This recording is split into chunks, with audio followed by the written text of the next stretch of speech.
Greetings, my little substance of thee. I am Master Domenic. It's an absolute pleasure welcoming back Dark Souls. Now, this might not be the finale. I'm probably only going to get in one attempt to win in this one, because before I do, I need to burn out all my boss souls. That is all of these poppable souls into bosses. Some of them will pay out more by feeding them to ramp. Others pay more by just straight popping them. So this is kind of going to be a lore kind of episode as I explain what each soul is. Okay, so the soul of the Moonlight Butterfly. Soul of the mystical Moonlight Butterfly, which lives in the Darkroot Garden. Special beings have special souls. The butterfly's soul is a creation of Seath the Scaleless. Used to acquire a huge amount of souls or to create unique weapons. I'm not going to read that part for all of them. That is on pretty much every boss soul there is. Now, if you remember, there were more Moonlight Butterflies in the little crystal cavern that led to Seath's little, actual boss room. That fucking annoying bridge puzzle thing. And their dust allowed you to see the invisible paths. Seath's butterfly was in the Darkroot Garden, like, guarding the ember that was on that one blacksmith. And the ember that it gives you allows you to go down into the catacombs, defeat the skeletons that are there, and fight Nito. So some people think that Seath it was like a favor to Gwyn to allow the butterfly to protect that ember. So that way nobody could get the power of divine and occult weaponry, which would allow them to go after Nito, one of the lords, and therefore come after him at the kiln of the first flame. And the soul of the Moonlight Butterfly is one that is better fed to Frampt. Is it some?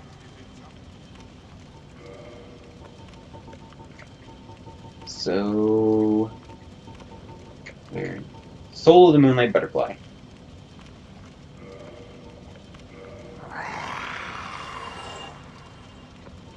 The soul of Quelaag, once the daughter of the Witch of Izalith, but now a Chaos Demon. Special beings and special souls, and Quelaag's soul contains all aspects of chaos. As you know, the Witch of Izalith, when she tried to recreate the first flame, it corrupted her and her children when they made the Chaos Flame instead. A flame that will never ever burn out, but it didn't have the same powers as the first flame. It was like pure evil and chaos, creating demons. As a result, all of her and her children, except for 2 of her kids, were turned into monsters. There was the Ceaseless Discharge. That was her only son. There was Quelaag, who was the spider bitch that we fought. There was the Fair Lady, who was another one of hers that got corrupted with Quelaag, and she used her power to try and cure the people of Blighttown. That's why she was all weak and pretty much helpless.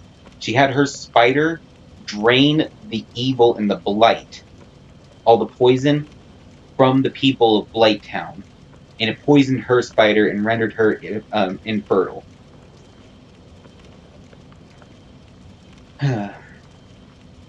So her sister Quelaag started hunting people for their humanity to feed her, because she became a firekeeper. So that way she would have a link with the first flame and be able to live. And her soul is one better fed to Frampt. So, soul of Quelaag. Who's next? Soul of Sif, soul of Priscilla.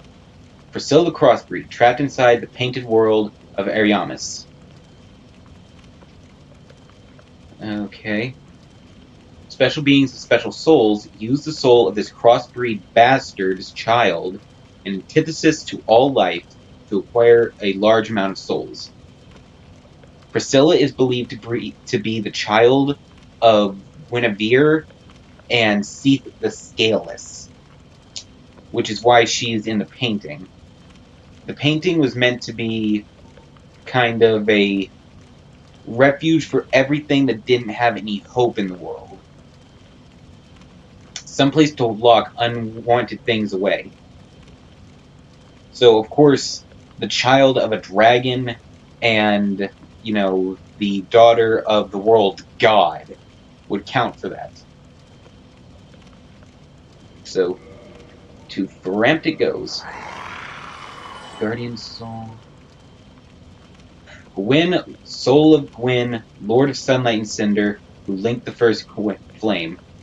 Lord Gwyn bequeathed most of his power to the gods and burned as cinder for the first flame, but even so, Lord Gwyn's soul is a powerful thing indeed. Gwyn is the final boss of the game who we're about to face. I only have this soul because I got it from an invader, oddly enough. Gwyn was the god of the world, basically. He led an army to try to... Well, basically, he was the one who made the whole world what it is today, raised whole kingdoms, and gave power to many people. And when the first flame started to fade and the Witch of Izalith created the demon race, he thought the best option would be to go and fight them and try to destroy them. As a result, most of his knights were turned from Grand Silver Knights into Black Knights. Black because their armor was charred in the flames of chaos. And those were the ones who we've been fighting the whole time we've been traveling the world. Those asshole knights that just appear out of nowhere that are one-shot kills. After that attempt failed and the flame continued to fade, Gwyn gave himself to the first flame, burning up what was left of his soul because he had given parts of it to Seath and the Four Kings in order to keep the flame going. And because he was so powerful, instead of just dying and turning to ash, he became a Lord of Cinder. A Lord of Cinder, not just being his title, but an actual term, for one who can give himself to the flame without actually dying as a result, which is why he's the final boss. And we feed this to Friend. Okay. And that's all the souls that are best fed to Friend. Farewell, chosen none. Interesting side note, there are 5 souls in total that are better fed to Frampt. The Moonlight Butterfly, Priscilla, Gwyn, Quelaag, and Gwyndolin, which is Gwyn's son. And that's interesting because those are the 5 ones in the game that have a direct link back to the 4 lords. There's Gwyn himself, who's a lord, Gwyndolin, his son, Quelaag, the daughter of Izalith, Priscilla, which is the daughter of Seath, who has part of Gwyn's soul, and the Moonlight Butterfly, which was created by Seath. So that's a very interesting thing.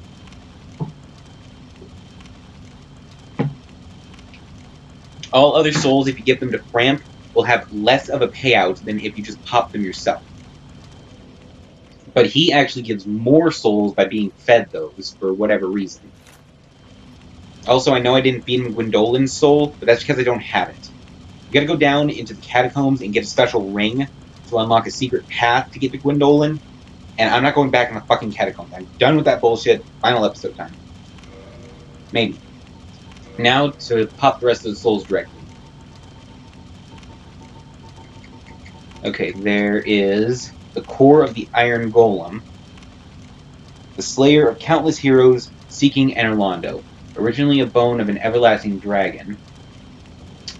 So the core of the Iron Golem, that big metal fucker we fought on top of Sen's fortress, was originally part of a dragon and was repurposed to be a guardian for Enerlando, so only the worthy could come to get the Lord Vessel. Use the core of the Iron Golem. 12,000 souls. And that is enough for the first of our levels.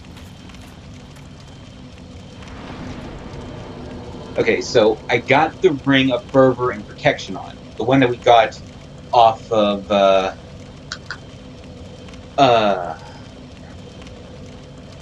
the Golden Knight.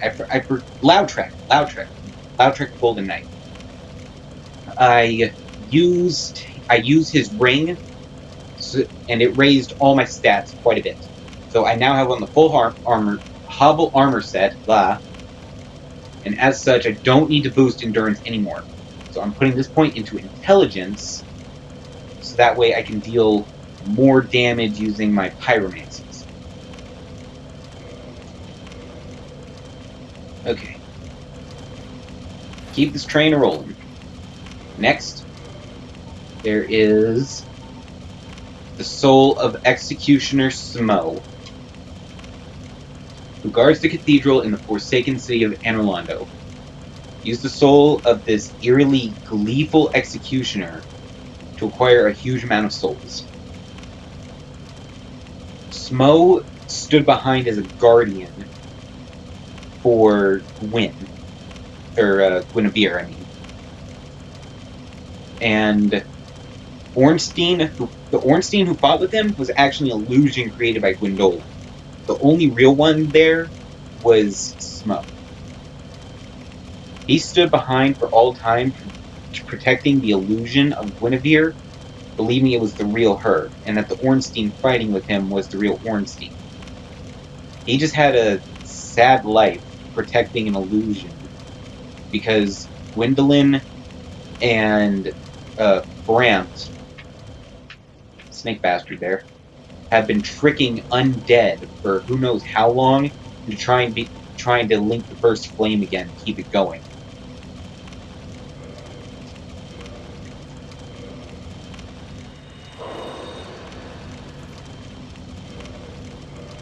Next we have the soul of Seath, the great grey wolf who guards the grave of Artorias the Abysswalker. Special beings with special souls, and use the soul of Sif, who inherited the Divine Knight's sword to acquire a huge amount of souls. Now, interestingly enough, Sif protects the grave of Artorias because of his loyalty to him. When Artorias went to face the Abyss, he had Sif with him as a companion and fellow fighter. They fought as a team.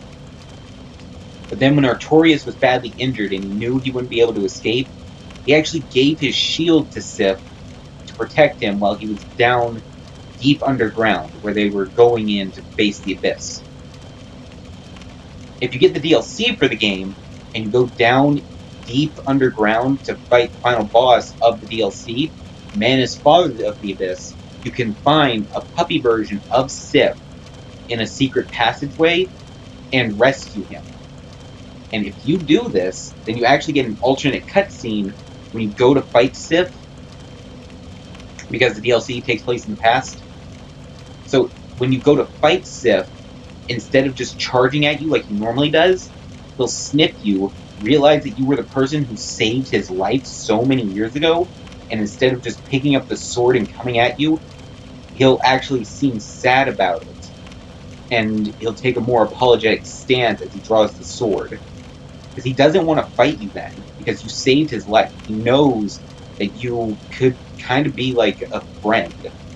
But because he was so loyal to his master Artorias, he has to defend the grave no matter what.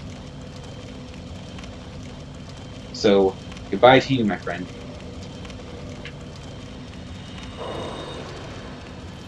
16,000 souls, wow. Next. Okay, we're getting into the DLC souls that I got from the Invader. Soul of the white-winged lion sanctuary watchkeeper who dreaded the spread of the abyss. The guardian exhibited traits of several animals other than lions, suggesting that it was no ordinary beast, but rather closer to the beings known as demons. And demons hail from the chaos flame, which can be linked to the abyss, not just through Ithilien. Now, people wonder why a creature from the abyss would guard the passageway into the forest where it was slowly spreading. And the theory is that it escaped from the abyss and didn't want others to come in and let it out or risk them getting infected by it. So he didn't stand there as a guardian to protect it. He stood there as a guardian to keep it in. He was the lock on the door. And by killing him at the start of the DLC, because that's how the DLC starts. You trigger a bonfire, you go through a fog gate, there's a fucking chimera there ready to kick your ass. Yeah, he stands there as the barrier to entry for the DLC because he wants to keep all the evil that's in the forest inside. He's trying to protect the world, and we kind of fuck it up by coming in and killing him. So, apologies to you, my friend.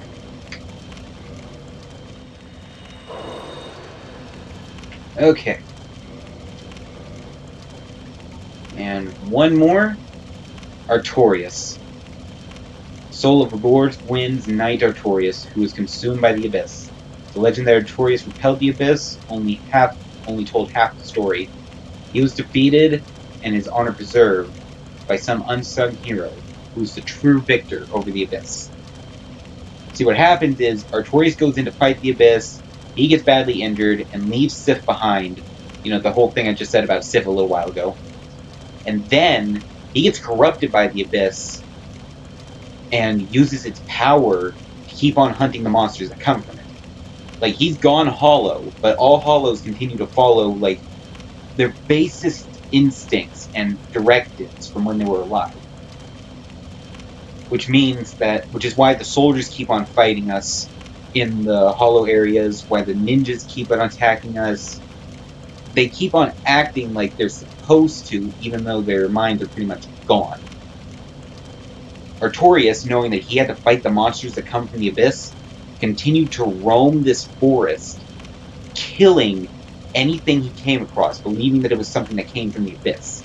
Until we come across him, he thinks we're a monster and comes after us, but then, we kill him, which preserves his honor, because he went in to fight the Abyss, failed, continued to fight the monsters as a mindless hollow, and then we rescue him from this endless nightmare by killing him and taking his soul. So, thank you, Artorias, for your service.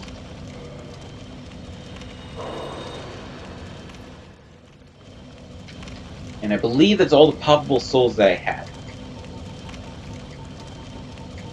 And yeah, that's everything. Okay, so now I'm going to restore my humanity because I died several times while I was here grinding earlier. Like reverse hollowing.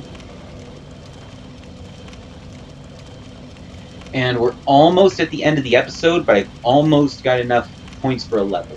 I need 75,000. I'm at 66,000, so I need another 10k. So I'm going to drop my summon sign here at the bottom of the stairs, which is the very first point where you can drop it once you start this. I'm going to grind on some knights to get the souls I need, and then I'll get one more level, and then actually go up against Gwyn. And if we get summoned in, awesome. Or if we get invaded. Oh, hey, there are some souls. My souls from before when I died. So maybe I can get lucky and get those, and that'll keep me from having to go all the way down to the boss room. Because there are 5 of these knight assholes here. Each one is worth about 2,000 souls.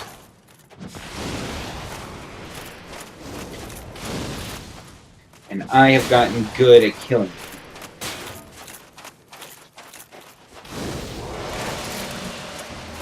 Always got to make sure to do that extra little roll just in case they don't die. They get off one more shot just before they go. Okay, come on. We only need 75,000 souls. This is past the first night, so it should be... Okay, I got 71,000. So 2 more and I'm good. Fuck. Got shield up too. Okay. Burn, bitch! I like that they still have a weakness to fire. You would think after being all charred up by the power of the first flame and the chaos flame, they would have like some kind of fire resistance. But nope. Okay. Wait, how many did I need? 75,000 and what? I think it was more than 33. Okay, I'm gonna kill 2 more so I have 77,000 souls. And that should be enough. Come on. Oh.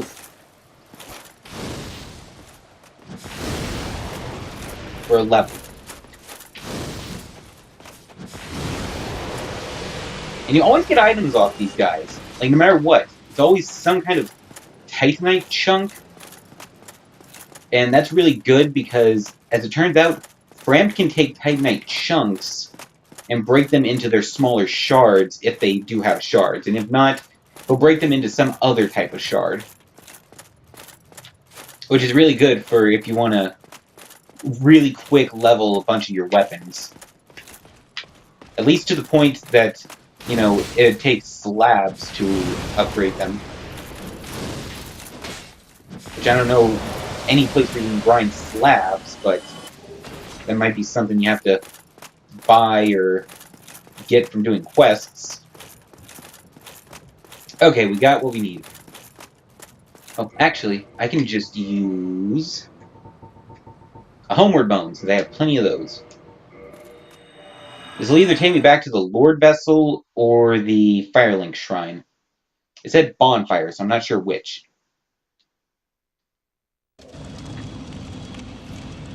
Okay. Wait, how is there...